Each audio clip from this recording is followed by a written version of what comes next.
It was 12th of April 1204. And the unthinkable, the unimaginable happened. The new Rome has fallen to the barbarians from the west. The capital of the Eastern Roman Empire, or as we know it now, the Byzantine Empire, was sacked by the Western Crusaders, Christians from Venice, France, and other European kingdoms. The Crusaders went into the city and carnage followed. Citizens were raped and massacred, buildings were torched, and churches desecrated.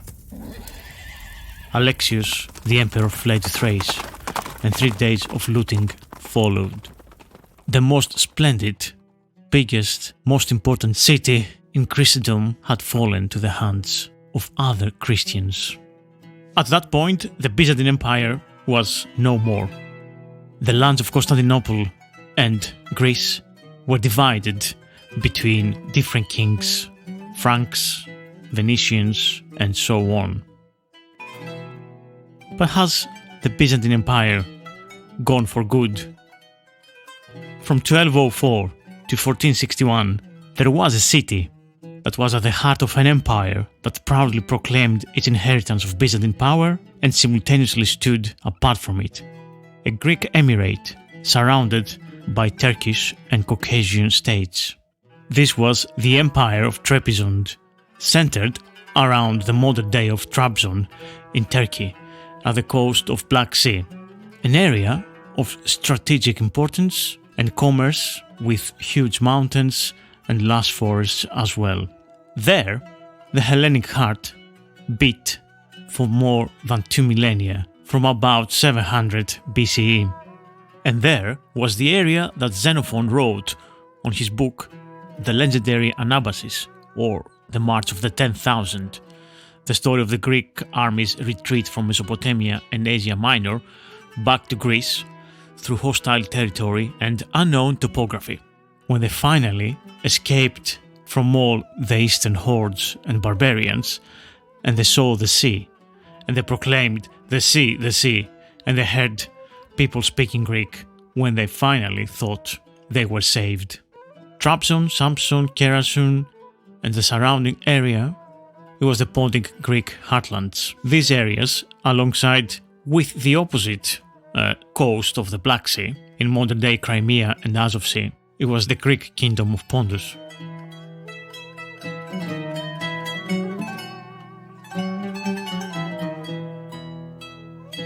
Hello, my name is Thomas Dinas, and this is the Delicious Legacy Podcast. Welcome back to another archaeogastronomical adventure. I grew up in Veria, in northern Greece, in Macedonia, and there was a place called Panayia Soumela, a church and monastery, isolated up in the mountains, about 40 minutes drive from my town, in a lush and gorgeous forested area in the mountain Vermion, near the village of Castagna. This church monastery was around 1,300 meters above sea level, on a mountain slope. Now, as a kid, I knew that this place was special for my fellow Verians. But growing up and becoming more like a teenager, I learned and heard more about the original Panayia Soumela, a monastery in Pontus, that's the original one, near Trabzon city in modern Turkey. Roughly 1,800 kilometers away from my hometown.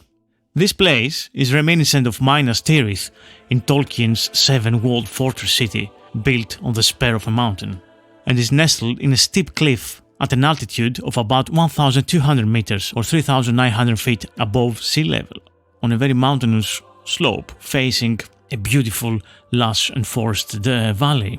This monastery is dedicated to Virgin Mary, and it was built around 386 AD during the reign of Emperor Theodosius I, and it was built apparently from two Athenian monks named Barnabas and Sophronius, which they founded the monastery. It became famous for an icon of Panayia, of Virgin Mary, and this icon known as Panayia Gorgoipikos, which is said to have been painted by Apostle Luke himself. During its long history, the monastery fell into ruin several times, and it was restored by various emperors, and enlarged by the Byzantine general Belisarius at the behest of Emperor Justinian, perhaps the most famous and one of the greatest emperors of the Eastern Roman Empire. And so the food that I want to talk about on this episode is from the Greeks of this area. Little is known of them outside Greece, of course. And the painful memories that many of the Greeks have about this area, it makes it even harder to talk about the great and the positive things that this culture has. Now, the spur for this episode came because there was an article on a newspaper, The Guardian, recently from a researcher about an endangered Greek dialect, which is apparently the living bridge between the ancient world and today. And that's the language of Romaica, which is spoken in this area of modern-day Turkey, in the isolated mountainous valleys of Pontic Trabzon. So, growing up in Greece, knowing about the area, knowing about the Greeks there, and knowing about the painful memories of the 20th century, the genocide of Armenian and Pontic Greek, and their expulsion from their ancestral homes, I knew they had different food, and I was always a little bit curious of that. What was their food like? What were the influences? And I was hearing all these different words and recipes and dishes, and it was so much alien to me growing up.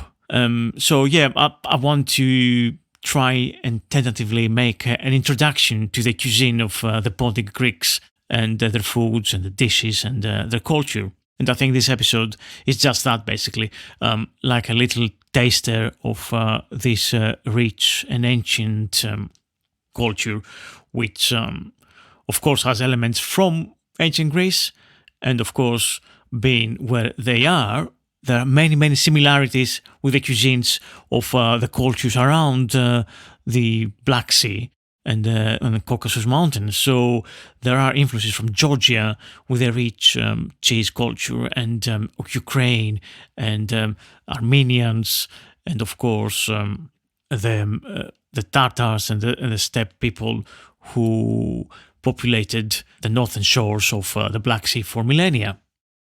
By the way, that scenery of the monastery, it's amazing. It's an amazing place, so beautiful and lush, and such a wild and isolated mountain. And I will post on the episode notes YouTube videos with drone footage of these areas. They're just incredible. It's another world, really another world. It doesn't feel like it's occupied by Greeks. But in any case, this is very interesting, this part of the story as well. So the basis of the Pontic cuisine is cereal, pasta, and sour milk-based produce, including cheese. And the most common dishes are soups, including tanomenon sorva, which is a soup with coarse grains, salty strained yogurt and mint. Another, among other dishes, siron, a pre-baked phyllo-based pastry dish, chavich, a thick corn dish resembling a porridge, and foustoron, an omelette with fresh cow butter. And other common staples include anchovies from the Black Sea, the plentiful anchovies of the Black Sea, and greens, a lot of wild and forage greens. And by the way, the pronunciation of these recipes and dishes, it's quite difficult and a challenge. So I hope I kind of have a little bit of the correct pronunciation for these foods. As I said, this is an introductory episode. Really, I know almost nothing about this cuisine, even though there were many, many Pontic Greeks in Greece where I was growing up, especially North Greece and Macedonia and Kilkis and Thessaloniki. And there have a lot of dishes and influences and a lot of things cooked by friends, mums and grandmothers of friends and so on. And the point is that I'm going to try and find some experts to talk about this subject. I'll try and get some Pontic Greeks to tell me about their cuisine and about history and culture. And that's some ongoing research happening at the moment. As you can imagine, with the expulsion of the Greeks from the Black Sea and their coming in mainland Greece, in mainland modern Greece, so suddenly a lot of their customs and a lot of their language was lost. And of course, there's a painful memory of the lost homelands, and that happened like 100 years ago.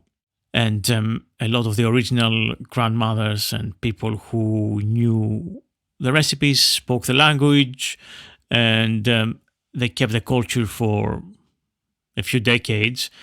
Obviously now they are dead, so it's a little bit more difficult for me to find a lot more than that I'm going to tell you on this episode. But I hope really soon, in the near future, I will have another episode about the subject. And so, the Pontic Greeks' homeland was approximate to the Black Sea region of Turkey today.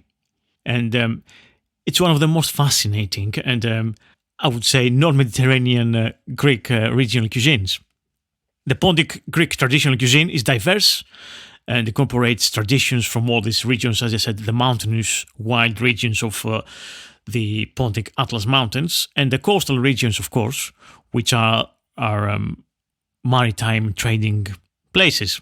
And on top of that, you have ancient Greece, you have the nomadic regions from the north of the Black Sea, you have influences from Russian, Turkish, Laz, Hemshin, and Armenian cuisines and cultures. The Greek Pontic cuisine consists primarily of grains and dairy products, and its foundation is formed by these fermented milk products and a plethora of grilled dough dishes. Yes, grilled dough dishes. So the egg dish foustoron that I mentioned, it was a nice breakfast meal for the Pontic Greeks.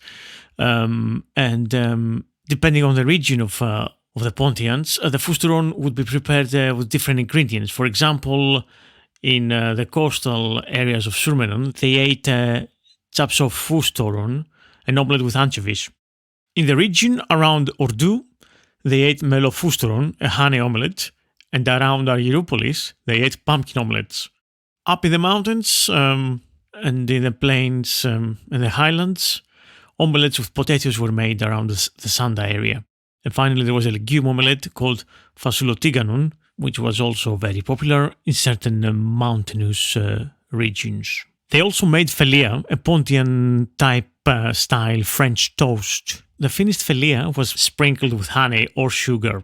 Pontians also made lalangya, a type of fried dough similar to pancakes. They were made with yeast, flour, melted butter, lemon zest, milk, and sometimes raisins. One dish called kindeata is a type of nettle soup, and it has similar roots and is served with the Iranian cuisine. This soup, prepared with stinging nettles, might also have other vegetables and grains, and it was typically flavored with garlic and hot peppers. Another soup popular in winter was mavra lahana, which was made with cabbage, beans, and sometimes spicy peppers as well. Maposurv was the name of a soup made with white parts of cabbage. Bean soups were referred to by the catch-all name fasoulosirv. Males was a sort of a grain soup made with flour. Pontians also, as I said, they had their own variety of borscht, which they called porridge. Rice was also popular, and there was a rice with mussels called midopilafon, and it was like a pilav type of rice with mussels, and fresh herbs such as dill were cooked into the pilav to give it its flavor. And that was a recipe more popular by the Black Sea coast, like in Trabzon, where people could fish, as opposed to further inland up in the mountains. Another coastal variety was hapsipilavon, which was an anchovy pilav, and this was made in the winter and spring when the fresh anchovies were abundant. Of course, as I said earlier, Pontians ate salted anchovies all year round, and typical seasonings on this anchovy pilav dish were parsley, chopped pine nuts, and raisins. And this is a dish that is also served with the Laz people, which is a group of Kartvelian ethnic group from the South Caucasus and mainly living around the Black Sea coastal regions of Turkey and Georgia. Another ancient ethnic group that has been mentioned by classical writers as well. I'll be back after this short break. Taking a step back, the Greek name for the Black Sea is Evxinos Pontos, which means hospitable sea. And it's from the ancient Greek communities that lived in the northern Turkey for centuries. So basically, before they made their colonies and cities there, it was the inhospitable sea. The Ottomans referred to them as Rum, a religious community and as an ethnic group distinct from the other tribes and nations of Anatolia. And in a sense, the Pontus region can be seen as a modern analog of today's, as I said, today's Black Sea Turkey. On the south, as I said, from the region, this is fringed by the Pontic Alps, which is a large mountainous range which stretches from east to west along the southern coastline of the Black Sea. The coastline is fringed by rainforests that turn into large pastures in the summer. And you see now where the Pontic food comes from and their cuisine. For the Pontic Greeks, the topography had a great impact on their history as it protected them from foreign invaders. And for this reason, they developed their unique and distinct economies and cultures in this area. Some of the dishes and food types that they found with other various cohabiting ethnicities around the area, around the Black Sea, is Gerichta, which is a type of donut, Malez, which is flour porridge, Siron, as I said, a pre-baked filo pastry dish, and Brost, which is a hearty broth with meat and various vegetables. And you'll find this from different cultures like Armenians or Turks or Russians or Laz or Hemshin or Georgians and so on.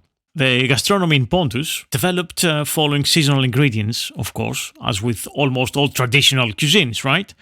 Pre-Western cuisines across Europe and, of course, on other parts of the world.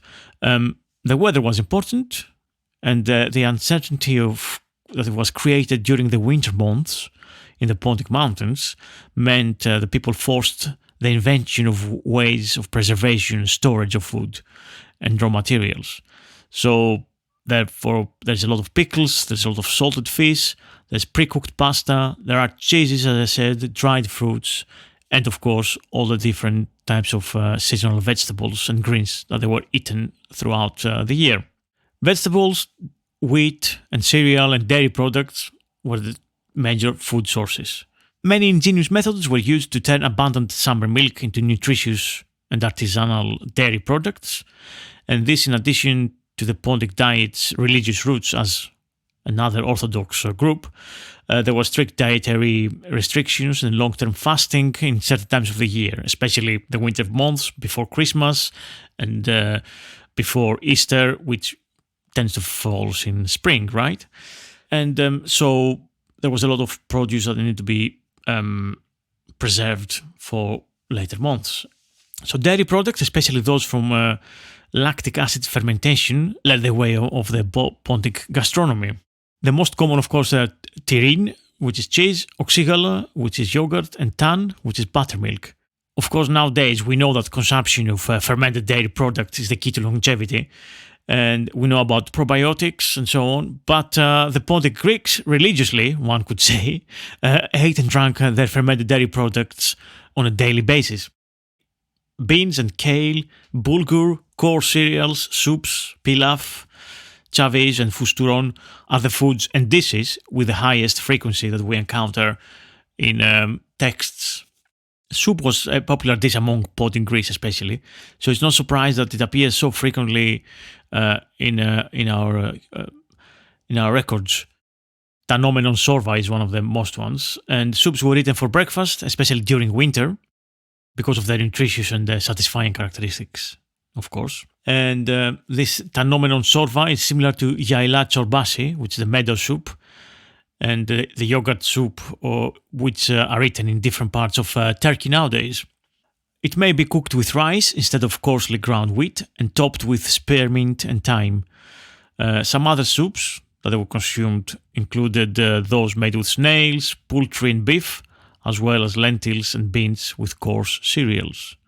The top 3 common dishes on our records are Tanomenon sorva, as I said, chaviz and fousturon.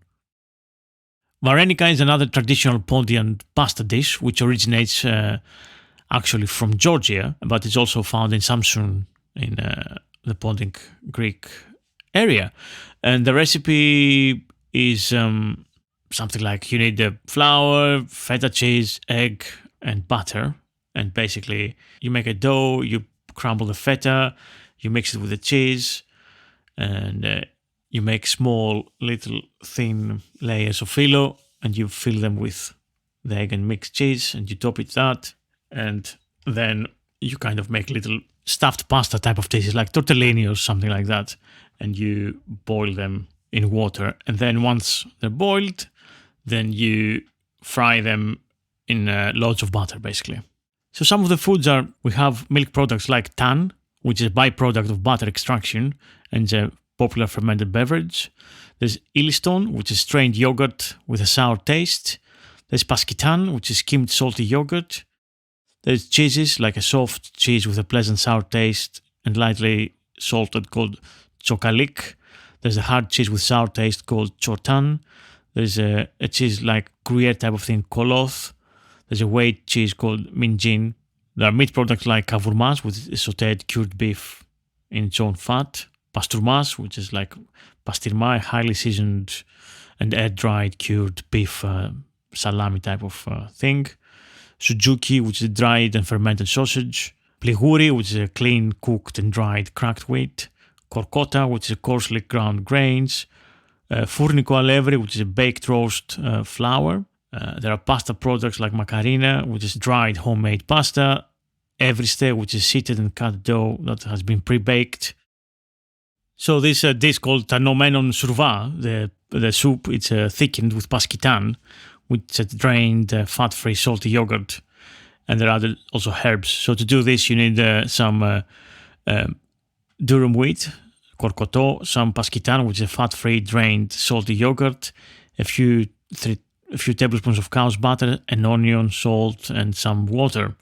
And basically, you boil the cracked wheat, and then before you remove it from the fire, you take a couple of tablespoons of the broth, you let it cool slightly. In a deep pan, you stir the paskitan, the fat-free yogurt, into the broth, and then that makes a smooth paste, not too thick. Then you pour this paskitan mix into the soup and you stir well.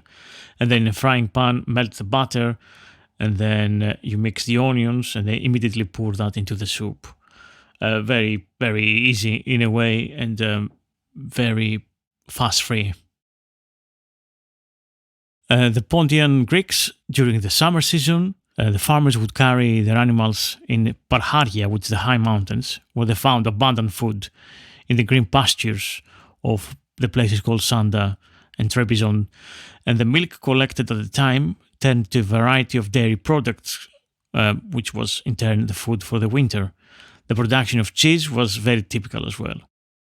And the Pontians used a technique that we now know as pasta filate, which they would separate the fat part of the whole milk and create butter, and something called thogalou, which is a heavy rich cream. The leftover semi-skimmed milk was used to create various rich cheeses. Another example of their practices was that they used every last of their products, was that they created butter from yogurt. From this leftover, they prepared the tan that we mentioned, and out of this cheese, they would prepare paskitan, which is a fresh soft cheese. And if that wasn't consumed right away, they would salt it, and ultimately it will lead to a type of cheese called chortania, which is a hard, rough texture with a powerful, strong flavor in it. And apart from the dairy products, also includes, as we said, lots of pasta and pies. And yeah, in times of austerity, people would not feel deprived because they had all these products. Then even stale bread would be cooked in many variant forms and always had something interesting added to it. There's a guy called Rayan, like a delicatessen in Thessaloniki, which specializes in Pontic cuisine. And this guy has all the stuff. He grows all his own stuff in his farm in Kilkis in northern Greece. And basically the family grows all their own food. And yeah, this guy Rayan, this farm and deli shop has all this stuff nowadays, and it's a really interesting place to find out about this unique variation of Greek cuisine. I'll put a link with their website of the farm of Rayan and the cheese shop, and also some Google link perhaps so you can find it if anyone travels to North Greece for adventure and holidays at some point, or for food and gastronomy reasons as well. Piroski is another typical Pontian dish, and it's obviously a type of pita or pastry that is often consumed in many parts around the Black Sea. And this recipe, which follows traditional Pontic recipe, it's also found in places like Kars and Chalka in Georgia. And you will need flour, you need eggs, lots of cow's butter, 500 grams of beef beans, onion, salt, black pepper, and water. And you start by melting 2 spoonfuls of butter, and as soon as it melts, you add the onion, which is finely sliced.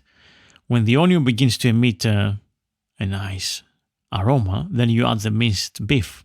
Add a proportional amount of salt and some pepper, and as soon as this is cooked, remove the pan from the heat and put aside.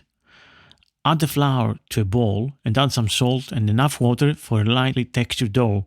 Mix it well and take a small amount of the dough with a spoon. Add some butter to a frying pan and fry the dough piece on both sides. Continue doing this until you have about 10 or 12 pieces of dough. As soon as they all cooked, add some of the cooked mince into each piece and wrap into a roll. In a large bowl, beat the eggs and dip each piece into the egg. Fry each piece on both sides into a pan containing melted butter and serve immediately. In any case, these recipes and dishes are unique for us perhaps in Greece, but not so different from the food that people eat in and around the Black Sea region and the modern countries that are part of this region nowadays. And in any case, this is a short introduction to the cuisine. I'll endeavor to have a lot more fascinating facts and recipes in another episode. So that's it for today. Thanks for listening.